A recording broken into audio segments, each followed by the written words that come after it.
پھونکوں میں اثر ہوتا ہے، اللہ والوں کی پھونکوں میں۔ حضرت بابا فرید گنج شکر رحمت اللہ علیہ ریت دے ٹبے تے بیٹھے نہیں، طالب علم مٹکے چک کے پانی بھرن واسطے بابا فرید پوچھا پترو کدھر جاندے ہو؟ عرض کیتا بابا جی مدرسے پانی کھارا بھی او دور چشمہ میٹھا پانی اتوں میٹھا پانی لین چلیا۔ بابا جی نے فرمایا پترو اتنا دور کیوں جاندے ہو؟ اے جناب والا اتھوں ہی کھارا پانی میرے کو لایا کرو، میں ہی میٹھا کر دیتا کرساں۔ طالب علم مٹکے بھری بابا فرید کے سامنے رکھ دیتی، بابا فرید نے ایک بار سورہ فاتحہ پڑھی، سارے مٹکیاں تے پھونک ماری، سارے مٹکے مٹھے ہو گئے۔ طالب علم مٹکے چکے مدرسے، محتمم پوچھا جلدی کیوں آ گئے ہو؟ آکھے استاد جی ایک بابا بیٹھا ٹبے تھے، اس نے پھونک ماری سارے مٹکے مٹھے ہو گئے۔ آکھے بابا کیتا کیویں؟ آکھے سورہ فاتحہ بابا پڑھی۔ آکھے لے سورہ فاتحہ تے سانوں بھی آندی ہے، بڑے بڑے قاری ہیں۔ سارے مولوی بہ گئے، پڑھ پڑھ سورہ فاتحہ پھونکن، ایک مٹکا بھی میٹھا کوئی نہیں ہویا۔ بابے انہوں کھل گئے طالب علم، بابا جی تساں ایک بار سورہ فاتحہ پڑھی، پھونک ماری تے سارے مٹکے مٹے، اساں پھونکا مار تھک گئے ہاں، ایک مٹکا میٹھا نہیں ہویا۔ بابا فرید فرمایا پترو زبان بھی تے فرید آلی ہوئے۔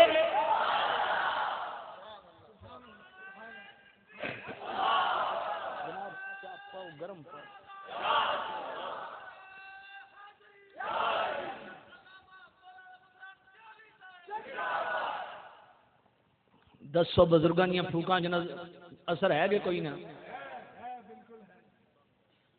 اللہ اکبر۔ اللہ والوں کی مجلس میں گیا کرو، کوٹلی کے گرد و نواح میں رہنے والوں خدا کی قسم بڑے خوش نصیب و خوش بخت ہو۔ ہم پاکستان میں رہ کے حسرت کرتے ہیں کب گلہار شریف کی حاضری ہوگی۔ تم تو اتنے خوش نصیب ہو، انہی کے قدموں چرنوں میں رہتے ہو۔ خدا کی قسم اس کو کہتے ہیں تصرف۔ بابا اندر بیٹھا ہے اور تصرف اور تصوف چلتا پھرتا نظر آتا ہے۔ اللہ اکبر۔ ضرورت مرشد پہ 2.5 گھنٹے کا میری سیڑھیاں موجود ہیں، خطاب موجود ہے، مارکیٹ سے لے لے اور خریدیں اور سنیں اس کو کہ مرشد کی کتنی ضرورت ہے۔ اور میں بونگیاں کبھی نہیں ماری ہیں، تو انہوں نہیں پتا، میں انشاءاللہ پڑھ رہی قرآن و حدیث ہوں۔ ذرا توجہ کرنا۔ تو میں کیا عرض کر رہا تھا، صفت وہب دونوں میں پائی جاتی ہے، ادھر بھی ادھر بھی، تو کیا کہو گے؟ او یار جبرائیل امین، سبحان اللہ۔ اگر آپ مجھے اجازت دیں تو قرآن مجید کی ایک آیت مجھے یاد آ رہی ہے، توجہ کرنا۔ بات تو اس سے آگے چلی گئی ہے، یہ تو ڈائریکٹ برکت ہے جبرائیل کی پھونک کی، ذرا انڈائریکٹ برکت دیکھیے، اور وہ بھی قرآن سے۔ 16واں پارہ سورہ طہ اور آیت نمبر 96، اللہ کا قرآن علیہ السلام۔ فَقَبَضْتُ قَبْضَةً مِّنْ أَثَرِ الرَّسُولِ فَنَبَذْتُهَا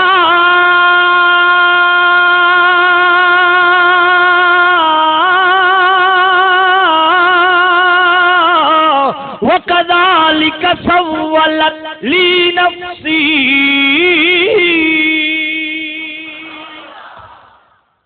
اللہ رب العزت المنانی کو سون ڈالے نو ہمیشہ آباد رکھے، اللہ انہاں دے رزق وچ برکت دے، خدا دی قسم ہے بڑا مزہ آ رہا ہے۔ توجہ کرنا، سبحان اللہ۔ جناب والا 16واں پارہ سورہ طہ آیت نمبر 96۔ موسیٰ علیہ السلام نے سامری جادوگر سے پوچھا، اے جادوگر تو نے اس بچڑے میں جان کیسے پیدا کی؟ سونے کا بچڑا بنایا۔ سامری جادوگر نے، وہ بول بھی رہا ہے، حرکت بھی کر رہا ہے۔ موسیٰ علیہ السلام نے پوچھا اس میں جان کیسے ڈالی؟ تو سامری جادوگر کہتے ہیں پاک موسیٰ جب جبرائیل امین گھوڑی پہ سوار تھی، گھوڑی کے جہاں ٹاپ اور سم لگتی تھی، ان سموں سے لگنے والی مٹی کو اٹھا کے میں نے اس کے منہ میں رکھا، اللہ نے اس کو زندہ کر دیا۔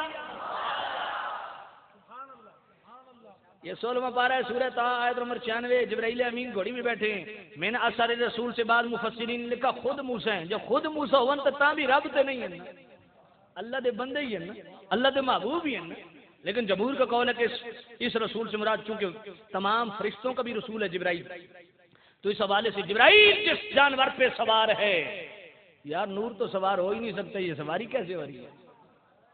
میرے بھائی انشاءاللہ نور و بشر کے جتنے بھی مسئلے ہیں، میری نیت ہے، منظور میرے رب کو کیا ہے یہ میں وقت آنے سے پہلے نہیں بتا سکتا۔ انشاءاللہ میری نیت یہ ہے کہ اس عنوان پہ چونکہ آج تک اتفاق کی بات عرض کروں کہ 9 سالوں میں نے ایک دفعہ بھی بیان نہیں کیا، نور و بشر کے معاملے میں ایک دفعہ بھی میرا بیان نہیں ہوا، اور انشاءاللہ اس عنوان پہ سیر حاصل گفتگو قرآن و سنت کی روشنی میں اگر میرے رب کو منظور ہوا تو یہ سیری کھرٹا سیری میں انشاءاللہ عظیم الشان وہاں پہ پروگرام ہوگا، وہاں پہ میں اس عنوان کو پیش کروں گا، اور یہ سارے جتنے بھی اس پہ جو ہے وہ لے دے ہوتی ہے سارے معاملات کو میں انشاءاللہ بڑی وضاحت کے ساتھ عرض کروں گا۔ توجہ کرنا سامعین زیت شام، جبرائیل امین گھوڑی پہ سوار، گھوڑی کے ٹاپ زمین پہ لگے، جبرائیل کے پاؤں زمین پہ نہیں، گھوڑی کے ٹاپ زمین پہ لگے، گھوڑی کو لمس جبرائیل کا حاصل ہے۔ اگر ان ڈائریکٹ جبرائیل کی اتنی برکت ہے تو ڈائریکٹ کتنی ہوگی؟ اور اگر جبرائیل کی یہ برکت ہے تو اس میرے پاک نبی کی کیا برکت ہوگی جن کے قدموں میں معراج کی رات جبرائیل بھی سر رکھے ہوئے ہیں۔ اور قرآن پڑھوں؟ آئیے اللہ کا قرآن سنیے، اللہ فرماتا ہے وَلِلَّهِ مِيرَاثُ السَّمَاوَاتِ وَالْأَرْضِ، زمین و آسمان کا وارث کون؟ اللہ ہی وارث ہے، اللہ ہی وارث ہے۔ اب جب کوئی سٹکر دیکھ لیتا ہے اللہ نبی وارث تو طبیعت خراب ہو جاتی ہے۔ میں نے کہا نہ میرے بھائی، علم کی کمزوری ہے، قرآن پڑھ۔ اللہ فرماتا ہے زمین کا وارث کون؟ بولیے یار، زمین کا وارث کون؟ اب اللہ کے علاوہ زمین کا کسی کو وارث مانا گیا، ان کے عقیدے کے مطابق شرک ہوگا۔ اب جناب والا اگر ہضم ٹائٹ ہو تو سیالوی قرآن پڑھنے لگا ہے، 17واں پارہ سورۃ الانبیاء آیت نمبر 105، میرا پاک رب فرماتا ہے تلک الجنۃ التی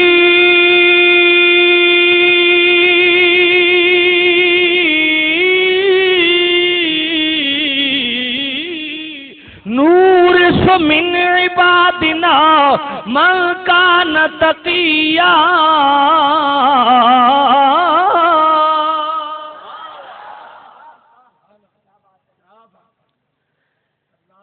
17واں پارہ سورۃ الانبیاء آیت نمبر 105، میرا پاک رب فرماتا ہے حقیقی زمین کا وارث میں ہی ہوں، اور میں نے اپنے بندوں کو زمین کا وارث بنایا ہے۔ اللہ اکبر۔ جنت کا وارث کون؟ بولیے، جنت کا وارث کون؟ آئیے قرآن مجید سورہ مریم 16واں پارہ، توجہ ہے، 16واں پارہ آیت نمبر 63، میرا پاک رب فرماتا ہے وَتِلْكَ الْجَنَّةُ الَّتِي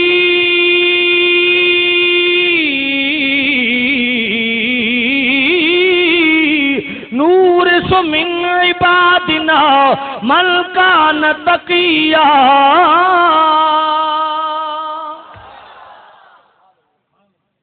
مجھے کچھ ڈاؤٹ ہو رہا ہے کہ میں نے جو پچھلی آیت پڑھی ہے تلک الجنت التی نورث من عبادنا من کان تقیا، یہ پڑھی تھی؟ ہاں نہیں، یہ جنت کی وراثت ہے، میں زمین کی بات کر رہا تھا۔ 17واں پارہ سورۃ الانبیاء آیت نمبر 105، اللہ فرماتا ہے وَلَقَدْ كَتَبْنَا فِي الزَّبُورِ، ہم نے یہ بات زبور میں بھی لکھی، اب قرآن کی زینت بھی بن رہی ہے۔ کیا؟ أَنَّ الْأَرْضَ يَرِثُهَا عبادی الصالحون، فرمایا زمین کے وارث میرے پاک بندے ہیں۔ اور اب آئیے جنت کی بات، سورہ مریم 16واں پارہ آیت نمبر 63، میرا پاک رب فرماتا ہے وَتِلْكَ الْجَنَّةُ الَّتِي نُورِثُ مِنْ عِبَادِنَا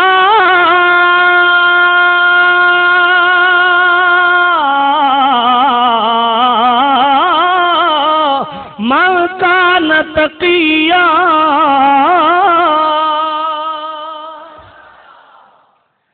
فرمایا اس جنت کا وارث حقیقی میں ہی ہوں، لیکن میں نے اپنے پاک بندوں کے حوالے کر دی ہے۔ نور سو اللہ اکبر، توجہ کرنا، اگر یہاں بھی تسلی نہیں ہوئی ہے 25واں پارہ سورۃ الزخرف آیت نمبر 73، آئیے اللہ کا قرآن اللہ ارشاد فرماتا ہے وَتِلْكَ الْجَنَّةُ الَّتِي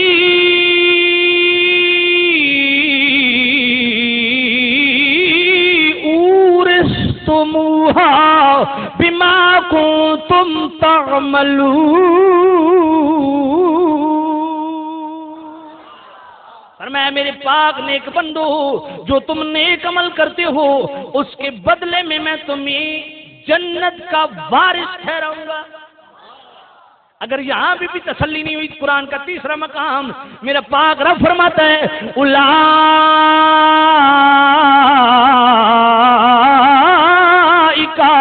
هم الوارثون الذین یرثون الفردوس۔ کتنے سادہ لفظ بولے میرے پاک رب نے، کتنے سادہ لفظ ہیں۔ اللہ فرماتا ہے اولئک هم الوارثون، فرمایا یہ میرے پاک بندے وارث ہیں۔ کتنے سادہ لفظ بولے، ہر سادہ بندے کو سمجھ آئے گی۔ وارثون میرے اللہ کس چیز کے وارث ہیں؟ الذین یرثون الفردوس، جس جنت الفردوس کے لیے تم دعائیں کرتے ہو میں نے اپنے پاک بندوں کو وارث بنایا ہے۔ یارثونا وارث بناتا ہوں، یہ یارثونا مضارع ہے، اور مضارع میں دوام اور استمرار پایا جاتا ہے، یعنی دائماً مستمرن، ہر لحظہ ہر گھڑی ہر ساتھ۔ قانون خداوندی کل بھی یہی تھا، آج بھی یہی ہے، قیامت تک یہی رہے گا۔ کل بھی جنت کا وارث اللہ اپنے پاک بندوں کو بناتا تھا، آج بھی بناتا ہے، قیامت تک بناتا رہے گا۔ اللہ کے نیک بندے ہی جنت کے وارث ہیں۔ توجہ کرنا، اور قرآن پڑھوں، تھک گئے ہیں آپ یار، بات تو اس سے بھی آگے نکل گئی ہے، اس سے بھی بات آگے نکل گئی ہے۔ آئیے اللہ کا قرآن اللہ ارشاد فرماتا ہے فَلَمْ تَقْتُلُوهُمْ وَلَكِنَّ اللَّهَ قَتَلَهُمْ وَمَا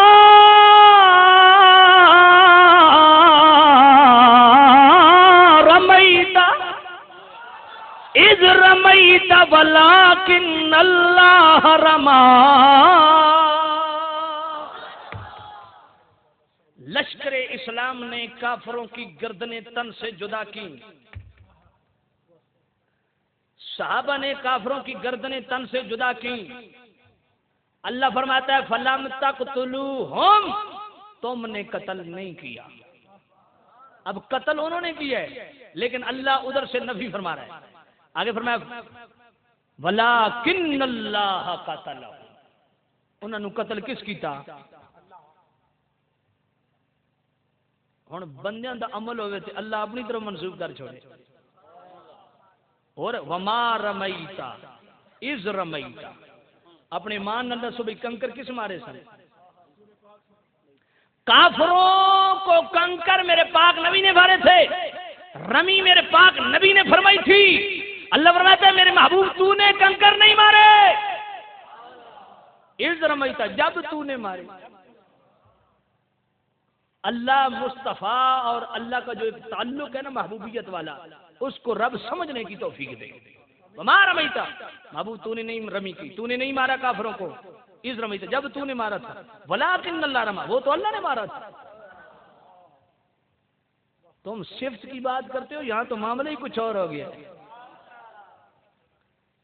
بلکہ اس سے بھی اگلی بات کروں مَن يُطِعِ الرَّسُولَ فَقَدْ أَطَاعَ اللَّهَ۔ فرمایا میرے محبوب جس نے تیری اطاعت کر لی وہ یوں سمجھے اس نے خدا کی اطاعت کر لی۔ معاملہ تو اس سے بھی آگے چلا گیا، اگر آپ اجازت دیں تو میں بات اس سے بھی آگے چلے گی میرے بھائی۔ نامہ پارا سورۃ الانفال آیت نمبر 24 میرا پاک رب فرماتا ہے یا ایھا الذین آمنوا استجیبوا للہ وللرسول اذا دعاکم دعاكم لما يحييكم.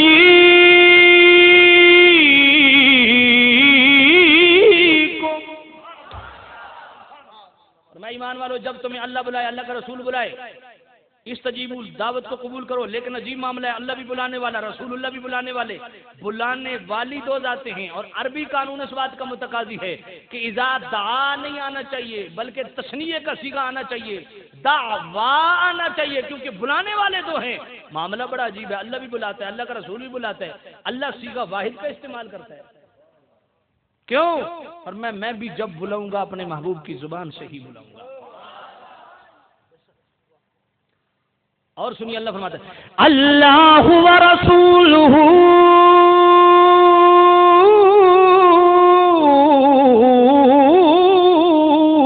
احق ان یردوہ. اللہ اور اس کا رسول دو ذاتیں دونوں اس بات کا حق رکھتی ہیں کہ ان یردوہ اسے راضی کیا جائے. معاملہ بڑا عجیب ہے یار، راضی دو کو کرنا ہے تو ضمیر واحد کیوں ہے؟ ان یردو ہو کیوں ہے؟ حالانکہ عربی قانون اس بات کا متقاضی ہے کہ ان یردو ہما آنا چاہیے، کیونکہ بلانے والے دو ہیں، راضی دونوں کو کرنا ہے. لیکن ان یردو ہو ضمیر واحد کی رب نے استعمال کی. گویا میرا پاراگراف فرماتا ہے جس نے میرے محبوب کو راضی کر لیا وہ یوں سمجھے اس نے خدا کو راضی کر لیا. اگر آپ چاہیں تو میں برکت کے لیے بخاری شریف کی ایک حدیث پیش کر دوں یا ختم کر دیں برکت کے لیے، کیونکہ اتنا میں نے قرآن پڑھا ہے، اب برکت کے لیے حدیث پاک بھی ہونی چاہیے. سامعین عزیز شام، اور انشاءاللہ جس عنوان پہ میں فوکس کیوں اسی سے ریلیٹڈ حدیث عرض کروں گا، ادھر ادھر نہیں. بخاری شریف دوسری جلد صفحہ 963 کتاب الرقاق باب التواضع. یہ بخاری شریف میں کس جگہ روایت موجود ہے؟ دوسری جلد میں. اور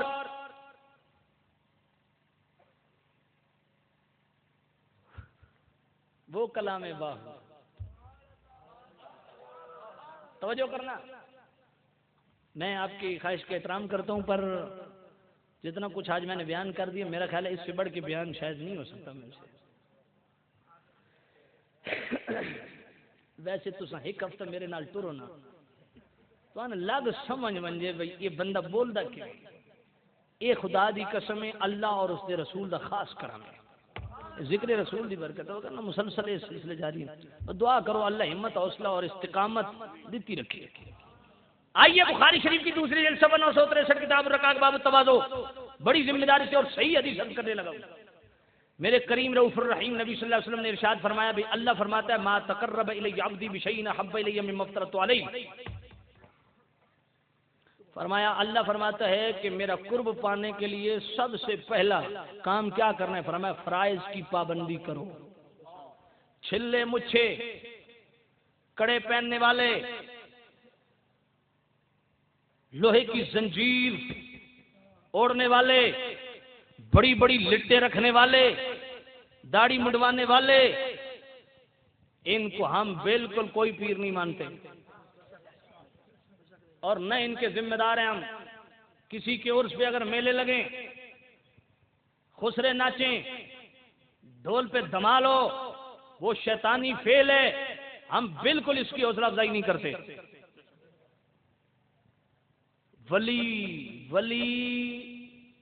ولی بنتے ہی شریعت کی پابندی سے ہے. ولایت آپ کو سمجھانا اتنا مشکل نہیں ہے. ولایت زندہ و تابندہ گلہار شریف نظر آتی ہے. چلے جائیے، یہ قریب ہے یار، کوئی دور تو نہیں. توجہ کرنا، ولی ہوتا ہی وہ ہے جو شریعت کا پابند ہو، جو فرض نماز نہ پڑھے. فرض نماز تو بڑی دور کی بات ہے. ہم سنیوں کے امام اعلی حضرت الشاہ امام احمد رضا رضی اللہ تعالیٰ عنہ کو فتویٰ ہے، فرمایا جو سجادہ نشین ایک مٹھی سے کم داڑھی رکھے اس کے ہاتھ میں بیعت حرام ہے. جو با جماعت نماز کا تارک ہو اس کے ہاتھ میں بیعت حرام ہے. جو عورتوں سے پردہ نہ کرے اس کے ہاتھ میں بیعت حرام ہے. ولی بنتے ہی شریعت کی پابندی سے. توجہ کرنا. اور ولایت نام ہے قرب خداوندی کا، اللہ کے قریب ہونے کا نام ولایت ہے. اور ولایت ملتی کب ہے؟ ما تقرب الی عبدی بشیء احب الی مما افترضت علیہ، فرمایا فرائض کی پابندی سے قرب خداوندی کا پہلا حجاب اٹھتا ہے، اور اگر اور رب کے قریب ہونا چاہتا ہے اور رب کی رضا حاصل کرنا چاہتا ہے اور اللہ کا منظور نظر بننا چاہتا ہے تو دوسرا کام کیا کرے؟ لا یزال عبدی یتقرب الی بالنوافل، فرمایا نفلی عبادت میں بھی کثرت کرے۔ جب بندہ فرائض میں نوافل میں مداومت اختیار کرتا ہے، ہمیشگی اختیار کرتا ہے، اللہ فرماتا ہے حتی احبہ، میں اسے اپنا محبوب بنا لوں۔ اب میں ہاتھ جوڑ کے عرض کروں گا، میں نے پوری ان 2 گھنٹوں میں کسی کو کچھ نہیں کہا اور اب بھی کچھ نہیں کہوں گا، کیونکہ کسی کو کہنے کی ضرورت تو اس وقت پیش آئے جب اپنے پاس قرآن و سنت کے دلائل نہ ہو۔ توجہ کرنا، یہاں پہ میں ایک اہم بات کی طرف آپ کی توجہ دلاؤں گا، بہت ہی اہم بات ہے، تمام حضرات توجہ کریں۔ ان کے پاس چلے جائیے، جی ولیوں کو مانتے ہیں؟ کہتے ہیں جی بالکل مانتے ہیں۔ ہمارے پاس چلے جائیے، ولیوں کو مانتے ہیں، ہمارے کہنے کی بھی ضرورت نہیں، آپ جانتے ہیں۔ ان کے پاس چلے جائیے، جی ولیوں کو آپ مانتے ہیں؟ کہتے ہیں جی مانتے ہیں، لیکن ولی کون ہوتا ہے؟ وہ کہیں گے متقی، پرہیزگار، فرائض کا پابند، واجبات، سنن، حتیٰ کہ مستحبات کا بھی دائمی پابند ہوتا ہے۔ میرے پاس آئیے، میں کہوں گا ولی متقی ہوتا ہے، پرہیزگار ہوتا ہے، نیک ہوتا ہے، فرائض کا پابند ہوتا ہے، واجبات سنن کا پابند ہوتا ہے۔ آپ جناب والا پریشان ہو جائیں گے کہ بھئی معاملہ کیا، ادھر جاتے ہیں وہ بھی کہتے ہیں ولیوں کو مانتے ہیں، ادھر آئے یہ بھی کہتے ہیں ولیوں کو مانتے ہیں، ان سے پوچھئے ولی کون ہوتے ہیں؟ وہ بھی کہتے ہیں متقی، پرہیزگار، نیک ہوتے ہیں، فرائض کے پابند، واجبات سنن کے پابند۔ ان کے پاس آئیے، یہ بھی کہتے ہیں ولی متقی، پرہیزگار، فرائض سنن کے واجبات کے پابند۔ پھر جھگڑا کس بات کا؟ یہ بڑی اہم بات ہے اور اس پہ خصوصی توجہ دینی ہے آپ نے۔ بس یہی بخاری شریف کی آخری حدیث عرض کر کے پھر اجازت چاہتا ہوں۔ بہت اہم سوال۔ وہ کہتے ہیں ہم بھی ولیوں کو مانتے ہیں، ہم کہتے ہیں ہم بھی ولیوں کو مانتے ہیں۔ وہ کہتے ہیں جی ولی متقی، پرہیزگار ہوتا ہے، فرائض کا پابند ہوتا ہے، حضور کی ایک سنت کو زندہ کرنے والا ہوتا ہے۔ میں کہتا ہوں جی ولی متقی ہوتا ہے، پرہیزگار ہوتا ہے، نیک ہوتا ہے، فرائض کا پابند ہوتا ہے، واجبات سنن حتیٰ کہ مستحبات کا بھی دائمی پابند ہوتا ہے۔ آپ کہیں گے یار پھر ہم ادھر بیچ میں گھسے ہوئے ہیں، کیا معاملہ ہے؟ وہ بھی یہی بولی بولتا ہے، یہ بھی یہی بولی بولتا ہے، فرق کس بات کا ہے؟ جھگڑا کس بات کا ہے؟ آئیے اس کی وضاحت میں آگے عرض کرنے لگا ہوں، اور میں ہاتھ جوڑ کے عرض کروں گا، مجھے دکھ سے یہ بات کہنی پڑ رہی ہے کہ وہ لوگ ہمیشہ خیانت کرتے ہیں، آدھی بات بیان کرتے ہیں، آدھی کو چھوڑ دیتے ہیں۔ یہ بخاری کے پہلے 2 جملے تو انہوں نے لے لیے، آخری 4 جملے چھوڑ دیے۔ میں کہتا ہوں نا میری بھائی، خیانت نہیں چلنی چاہیے شریعت میں۔ اگر حدیث کے 2 جملے پڑھے ہیں بخاری دوسری جلد 963 کے، تو پھر آگے 4 کی تو پڑھو نا۔ ولی متقی سنن کا پابند ہوتا ہے، ہم کہتے ہیں ولی متقی ہوتا ہے، پرہیزگار ہوتا ہے، نیک ہوتا ہے، فرائض کا پابند ہوتا ہے۔ فرق کس بات کا؟ بولی دونوں کی ایک ہے، فرق اگلی چیز ہے، اگلی چیز بیان نہیں کرتے۔ ہم ساری چیز بیان کرتے ہیں۔ اللہ فرماتا ہے جب فرائض، نوافل، واجبات کا بندہ پابند ہو جاتا ہے، خطا احبہ، میں اسے اپنا محبوب بنا لیتا ہوں۔ میں کہتا ہوں پیارے، اگر بیان بھی کرنا بھی شان محبوبیت اگر اللہ عطا کرتا ہے تو اللہ اپنے بندوں کو کیا کمال عطا کرتا ہے، اور وہ چیز میں بیان کروں، ادھر ادھر سے نہیں، اسی حدیث کو پورا کروں گا۔ بخاری شریف دوسری جلد 963، اللہ فرماتا ہے جب بندہ فرائض، واجبات، سنن کا پابند جاتا ہے،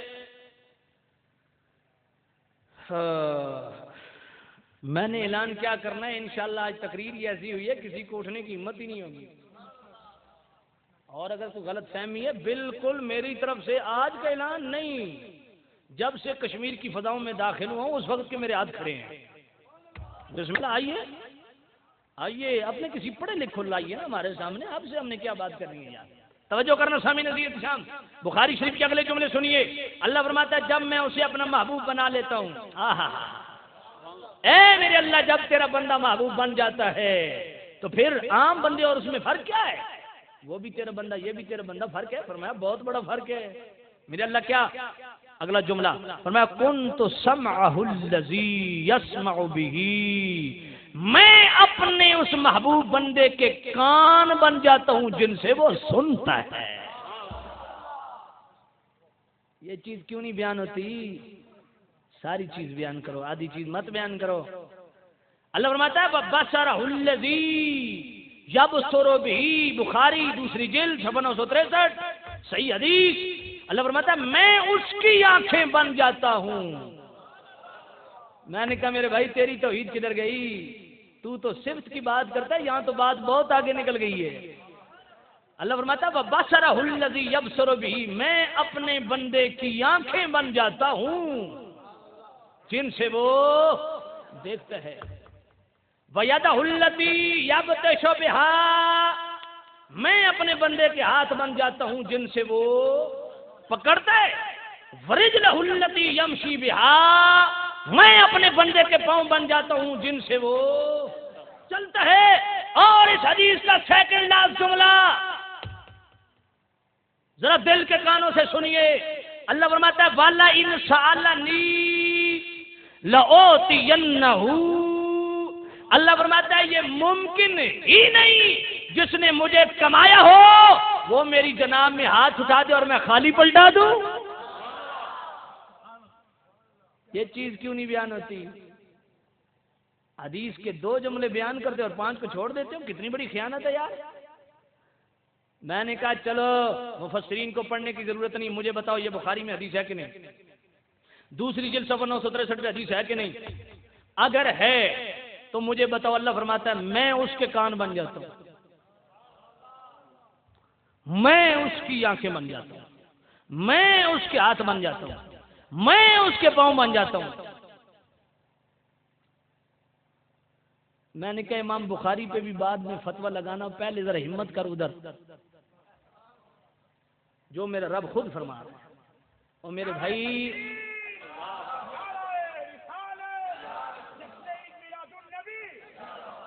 میرے بھائی جان بوجھ کے اس طرح کی حرکتیں نہیں کی جانی چاہیے، یا پھر ہمیں سمجھاؤ یا ہمارے ساتھ بیٹھ کے بات کرو۔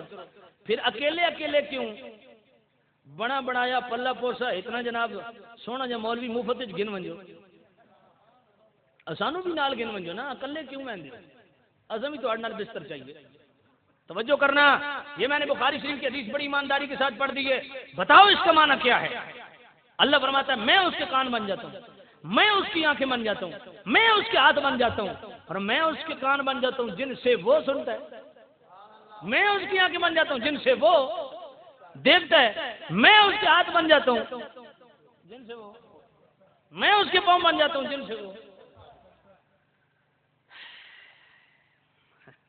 اس حدیث پہ صرف ایک امام فخر الدین، ویسے مجھے ضرورت نہیں، یہ ان سے مجھے پوچھنا چاہیے تھا، لیکن چونکہ ہم فراخ دل لوگ ہیں نا، سخی لوگ ہیں، اس لیے وضاحت بھی کر دوں۔ امام فخر الدین رازی امام المفسرین صاحب تفسیر کبیر کے اندر اس حدیث کی تفسیر کیا کرتے ہیں؟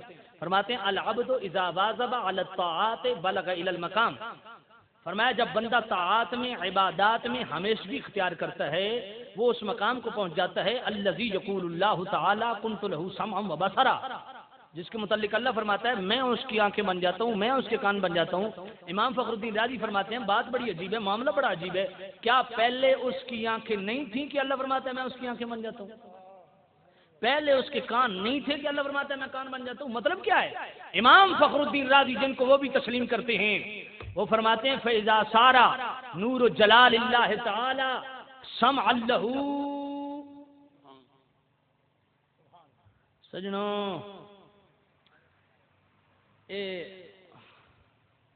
اس قوم کدوں سمجھ آتی؟ بابے بلے شاہ نچ کے یار منایا، تم بھی نچنا شروع کر دے۔ میں جو پیش کر رہا ہوں تو ضروری سننا، جڑی میں چیز بیان کر رہا ہوں ٹھیک توجہ کرنا۔ امام فخر الدین رازی فرماتے ہیں فَإِذَا سَارَ نُورُ جَلَالِ اللَّهِ تَعَالَى سَمْعًا لَهُ، فرمایا جب اللہ کا خاص نور بندہ مومن کے کانوں میں بھر جاتا ہے تو بندہ مومن کی شان کیا ہوتی ہے؟ یہ بات سیالوی کی نہیں، امام فخر الدین رازی تفسیر کبیر فرماتے ہیں بندہ مومن کی شان یہ ہوتی ہے سامع القریب والبعید، وہ دور و نزدیک سے برابر سنتا ہے۔ فَإِذَا سَارَ ذَلِكَ النُّورُ بَصَرًا لَهُ، جب اس کی آنکھوں میں اللہ کا خاص نور بھر جاتا ہے تو بندہ مومن کی شان کیا ہوتی ہے؟ رأل قریب والبعید، وہ دور و نزدیک سے برابر دیکھتا ہے. فیضا سارا ذالک النور یدلہ، جب اس کے ہاتھوں میں اللہ کا خاص نور بھر جاتا ہے تو بندہ مومن کی شان کیا ہوتی ہے؟ قادرہ اللہ تصرف فی الصعب والصالح القریب والبعید. فرمایا معاملہ دور کا ہو یا نزدیک کا، معاملہ مشکل ہو یا آسان، بندہ مومن دور و نزدیک سے اللہ کی عطا سے برابر تصرف کی قدرت رکھتا ہے. ایک میرے پاس آ گیا، کہنے لگا سیالوی صاحب آپ نے اس حدیث کا مفہوم غلط پیش کیا ہے. میں نے کہا بات یہ ہے میرے بھائی، مفہوم میں نے تو پیش کیا نہیں، یہ تو امام فخر الدین رازی بیان کر رہے ہیں، اور امام فخر الدین رازی کا بھی مفہوم چھوڑا جائے تو خدا کی قسم کائنات میں کسی ماں نے ایسا بچہ جنا ہی نہیں ہے جو بخاری شریف کی حدیث پہ مجھے مطمئن کر سکے، جب تک کہ عقیدہ ہمارے والا نہ ہو. ہاں میں بڑی تسلی سے بات کر رہا ہوں. تمام مفسرین کو ایک طرف رکھیے، اس حدیث کی مجھے بتائیے اس کی ڈیفینیشن کیا ہے، کس طرح آپ اس کو ڈیفائن کرتے ہیں، کوئی مائی کلال نہیں بتا سکتا. ہاں امام فخر الدین رازی کو پڑھیے، مفسرین کو پڑھیے، پھر سمجھ آتی ہے. امام فخر الدین رازی پہ تسلی نہیں ہوتی، حضرت علی قاری کو پڑھ لیجیے. میں تفصیلات میں تو گیا ہی نہیں ہوں، توجہ کرنا. خصائص الکبریٰ امام جلال الدین سیوطی کو پڑھ لیجیے. اگر یار کہیں بھی ٹھنڈ نہیں پڑتی تو انور شاہ کشمیری کون ہے؟ وہ تو ہمارا ہی ہے ہی نہیں، تمہارا شیخ الحدیث ہے، ان کو پڑھ لیجیے. توجہ کرنا، تفصیلات میں نہیں جاتا، وقت نہیں میرے پاس. ایک میرے پاس آ گیا، کہنے لگا جی اس حدیث کی آپ نے تفسیر جو ہے نا غلط. میں نے تو کی نہیں، امام فخر الدین رازی نے کی ہے. بھر کے آپ بتائیں آپ کا مطلب کیا ہے، مقصد کیا ہے، میں انشاءاللہ بیٹھا ہوں. کہنے لگے جی اس کا یہ مطلب نہیں کہ اللہ کا نور اس کے کانوں میں بھر جاتا ہے تو وہ دور و نزدیک سے برابر سنتا ہے. اللہ کا نور جب اس کے آنکھوں میں بھر جاتا ہے وہ دور و نزدیک سے برابر دیکھتا ہے. میں نے کہا اس کا مطلب کیا ہے؟ کہنے لگے جی اس کا مطلب یہ ہے کہ جب اللہ کا خاص نور اس کے کانوں میں بھر جاتا ہے نا تو اب وہ کان برائی سنتے نہیں. جب اللہ کا نور اس کی آنکھوں میں بھر جاتا ہے نا اب اس کے کان برائی دیکھتے نہیں. جب اللہ کا نور اس کے ہاتھوں میں بھر جاتا ہے اب اس کے ہاتھ برائی کی طرف بڑھتے نہیں. میں نے کہا اس کا جواب تو میں بعد میں دیتا ہوں، پہلے تو اپنے عقیدے کی نفی کیے جا رہا ہے. کہنے لگا جی کیسے؟ میں نے کہا ہم رسول اللہ میں اللہ کا نور مان لیں، تم شرک کے فتوے لگاتے ہو.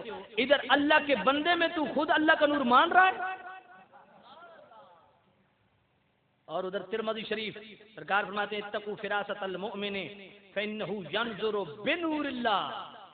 کیا یہ سیاستہ جامع الترمذی کی حدیث نہیں ہے؟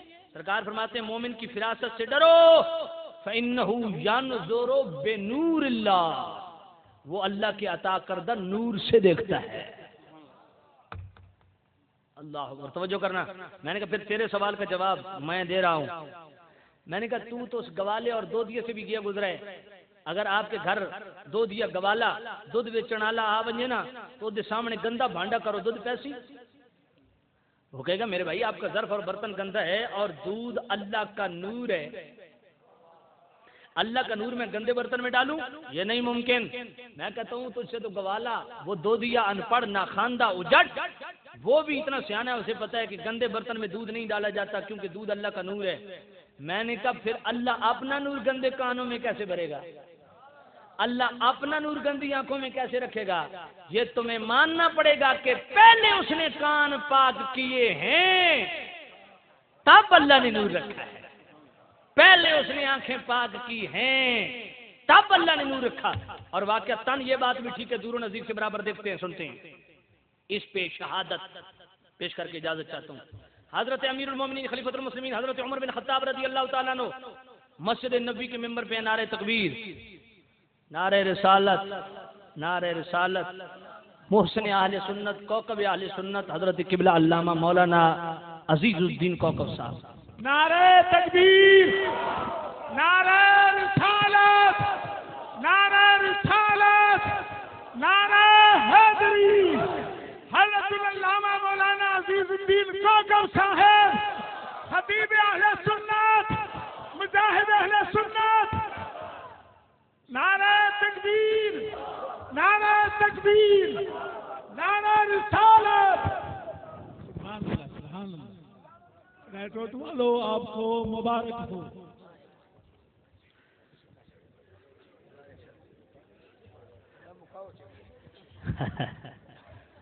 بس سامعین میں آخری بات کر رہا تھا اور بڑوں نے حکم بھی دے دیا اسے، بس آخری بات.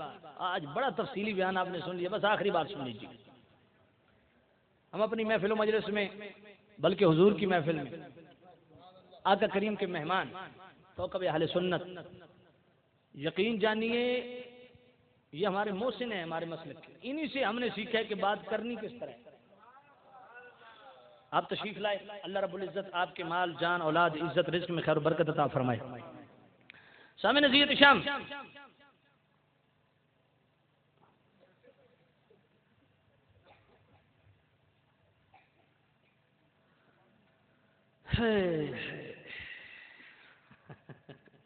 توجہ کرنا.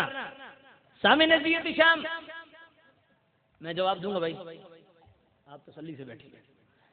آخری بات عرض کر رہا تھا، وہ جو بخاری شریف کی حدیث میں نے پیش کی امام فخر الدین رازی کا تبصرہ بیان کر کے، اب اس کے جو ہے وہ مزید استحکام کے لیے تاکہ آپ کا عقیدہ واقعتاً پختہ ہو جائے، اس پہ میں حضرت عمر رضی اللہ تعالیٰ عنہ کے اس کمال کو بیان کرنے لگا ہوں.